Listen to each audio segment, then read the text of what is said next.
This is the Awkward Game Master Corbin, and today we will be discussing how to run a mixed game of Chronicles of Darkness, complete with vampires, werewolves, and wizards.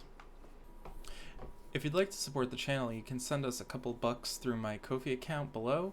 Also, I love to support independent game masters and small businesses. If you'd like to sponsor a video, please contact me at awkwardgm.corbin@gmail.com and we can come up with a customized spot for you. A term I'll be throwing around is splat, which refers to the type of supernatural creature you can play in Chronicles of Darkness. For instance, vampire is the splat for Vampire the Requiem. When I talk about a multi-splat game, I'm referring to a game where there are multiple players playing different supernatural creatures, such as a group with a vampire, a werewolf, a demon, and a changeling. Get it? Got it? Good. To give you an idea of what my experience has been running multi-splat games, earlier this year I started a game I called Chronicles of Boston.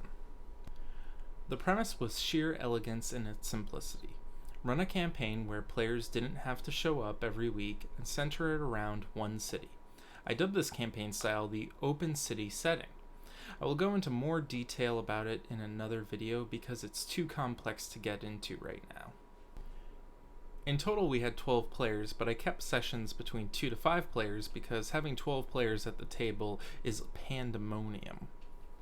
Before I get into the pros and cons of multi-splat games, here are some tips for you if you decide to run one.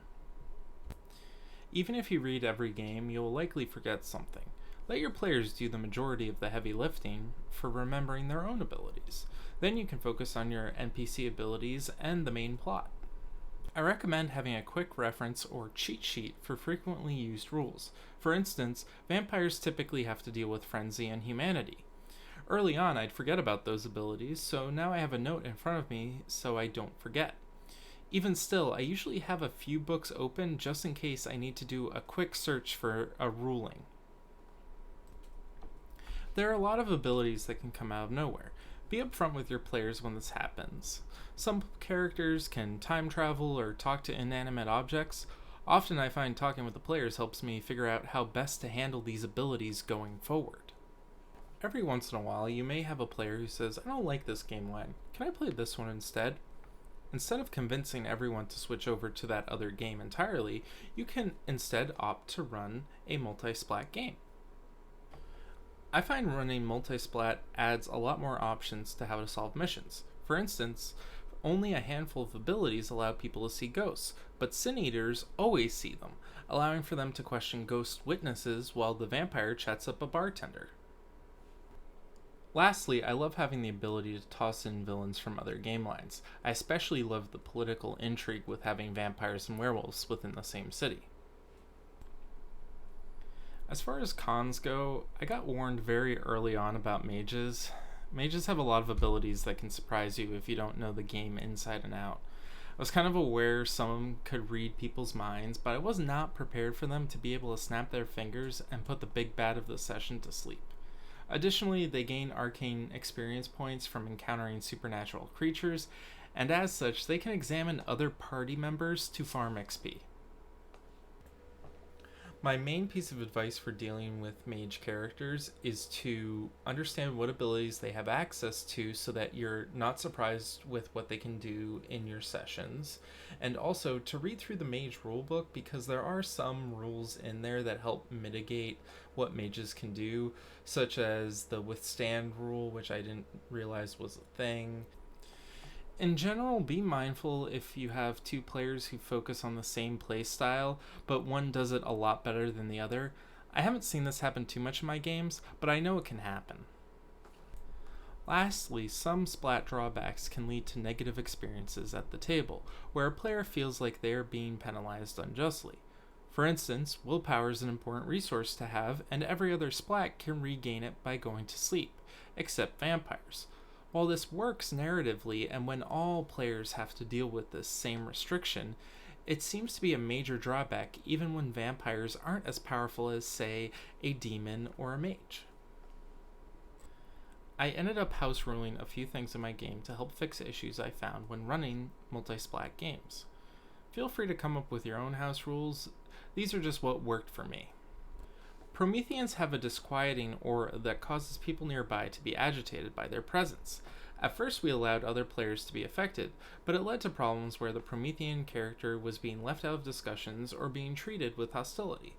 Then I dialed it down to a purely narrative effect, but that still led to moments where it didn't make sense that the Promethean player would stay with the group.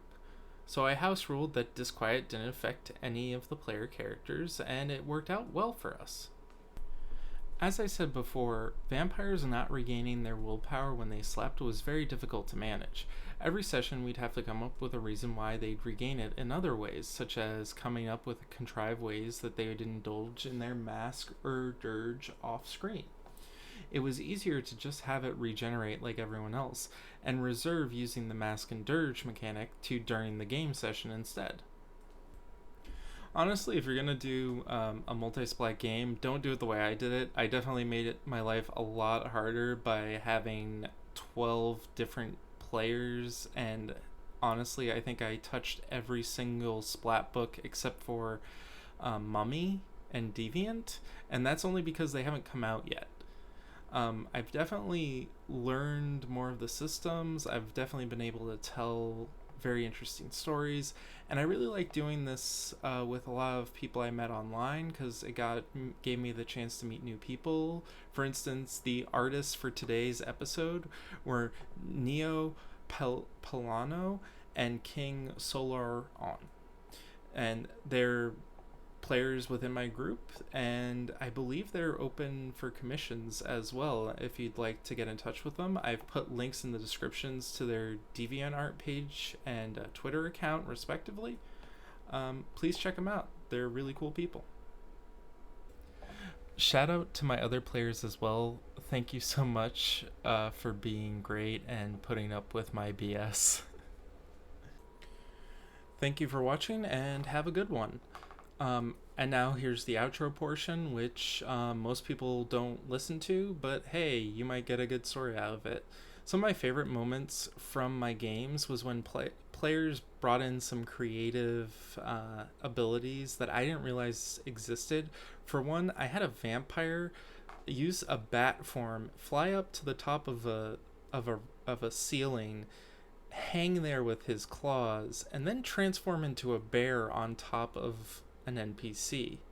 In another session, I had a player bring in a creature I wasn't expecting, a hobgoblin from the hedge, in order to negotiate for medical attention, like to get a doctor basically.